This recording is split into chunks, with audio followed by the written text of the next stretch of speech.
So, good evening to you, Warren. Obviously, first podcast, Anxious About Nothing, new series. So, please, can we get some background about that? You've already spoken about it first Sunday. So, just the thought process and what made you choose the series. So, Lele, it's really great to have you with us. I know that you have come through our youth and come through our school. So this is a really great moment for us where you get to sit and ask the questions for the podcast. So really, really good. I think it's also ideal because you are part of who I spoke about this morning. So Gen Z, you fit right in there as to that generation that is suffering from anxiety. And, I might just switch us around. I might just start asking you questions. We never know. But to answer your question to me about being anxious for nothing as a series, I think anxiety is sort of like a universal thing that we suffer from.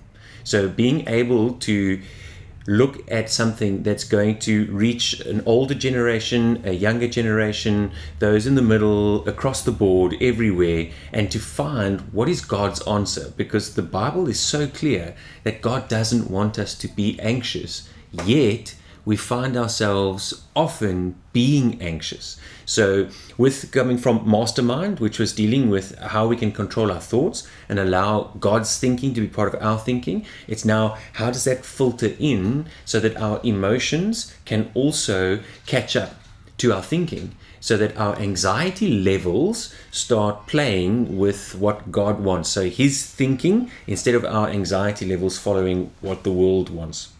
Oh, thank you very much, Warren. So, basically, anxiety is a very real thing that many people, I can say for myself, definitely deal with, especially us as the Generation Z. But as you were speaking about in the service, you spoke about how you used to do the 8 a.m. service, the 9:30 p.m. and the 6:30, and how on top of all that, you still do christenings on a Sunday, the weddings and funerals. That sounds so stressful to even say out loud. So how can we as people, when we spread ourselves so thin, manage that anxiety?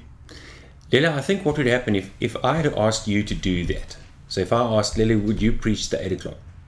Like there already, doof, done. Okay, so then I say, so can you preach the 8 o'clock and the 9:30 and take 2 christenings, do the podcast and the evening service, and then just do 3 weddings on the Saturday and 2 funerals in the week? So it doesn't happen like that. And I think that's what we have to realize. When I first started in the ministry, I was preaching once every second week. That's it, one service. So the first week that I had to preach twice on a Sunday, that was like, yo guys, listen, I can't do anything this week. I can't talk to anybody. I can't do anything else because I'm preaching 2 sermons on Sunday. And then as you start growing and you're going through and you start developing, you add those things and it becomes almost easier. So you're not as stressed about it. So after a while, you're not realizing that your plate has become really full. And I think that's important because having anxiety is not always just a schedule thing. It's often a circumstantial thing, so something that can happen, but it could also be a diet thing. So you could literally just not be healthy physically. It could be like a neurochemical thing where you actually need to go and find help. You might need to see a dietitian. You might need to see a doctor. You might need to just say no to a couple of things on your schedule. And I think that's also part of what we need to understand is that little word no is not negative. Because when you say no to something and you know why you're saying no, you can say no to something that is good so that you can say yes to something that is better. And that's important. And I have done that. So even though I've had a lot on my plate, I have said no to certain things where I've had to, and I haven't wanted to, but I have said no. And this is the thing, Lele, like the Lord is so good. I promise you, in every single area where I have said no, it has flourished more than if I was trying to do it myself. And I think the Lord's trying to teach me a lesson here. So he's sort of saying like, Warren, just listen, just say no. So, and I've done that in a couple of places and really, really beautiful. So how do we stop ourselves from being spread thin? You've got to say no, and you have to understand that your value is not found in what you do. Your value is in who you are, not what you do. Truly incredible, Warren. And it's always so difficult to say that no, because people have put such a negative connotation to that word that we always feel like we need to say yes. And we end up putting ourselves in such a position where we're not able to give ourselves fully to all those things that we have said we yes to. So it becomes extremely difficult on that part. So now, during the service, you also spoke about how people tend to suffer in isolation. So when we suffer, when we're anxious, we all by ourselves. Now, as a teenager, I can say I've experienced this firsthand where it's like I can't talk to anyone. I'm by myself. I even put God at the back seat where my problems are here for Him to solve, but I just can't do it. It's easier to drown than to say, God, please help me up and get to me to the surface. So how do we stop that? How do we combat suffering in loneliness?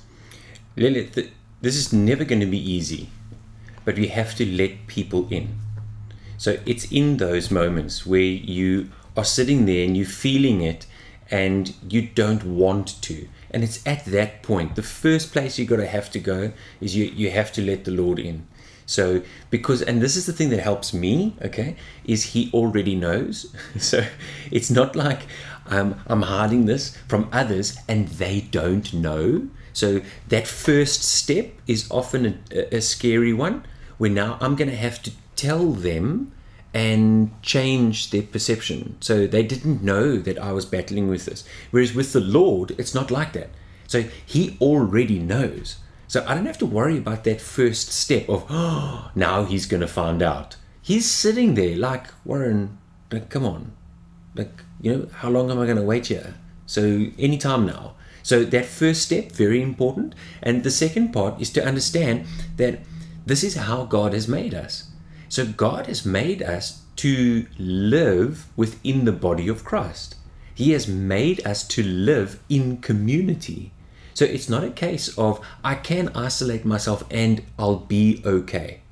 That's not it, because that's not how God intended it. So He has placed people around us so that we can share. And again, you'll be amazed whenever you do share, not only how much better you feel about it, but how much value it brings to the people around you, because they are also suffering. They also have anxiety. They also feel alone.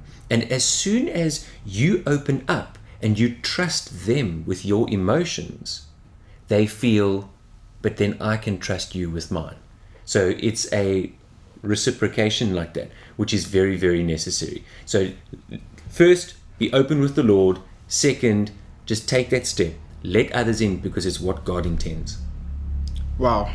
Thank you very much for that answer, Warren, because it's something we always tend to forget, that people could be going through similar situations and they could be feeling a similar type of way. But we all always feel so alone and sheltered, so we think we're the only one suffering, no one's going to get it. Now, I can speak for definitely my generation, so that is how we feel all the time. Now, another thing that we tend to do when we're anxious is we're the glass half empty people. We tend to see the bad in everything, where it's because it's the easiest option in that anxiety. So how can people stop seeing that negativity in those anxious situations? I think you've said it right there, Lele, because it's almost like it's our human nature. We tend to go to the negative first, and we're always going to see the negative. It's much easier to point out 15 things that are wrong than to go and find 5 things that are right. And often it's a mindset, so it is a way of thinking that needs to change. When we look at the negatives, our previous series in Mastermind, there was week 3, which was reframing, and that's the key right there. It's how do you want to see things? Where do you want to place the frame on reality?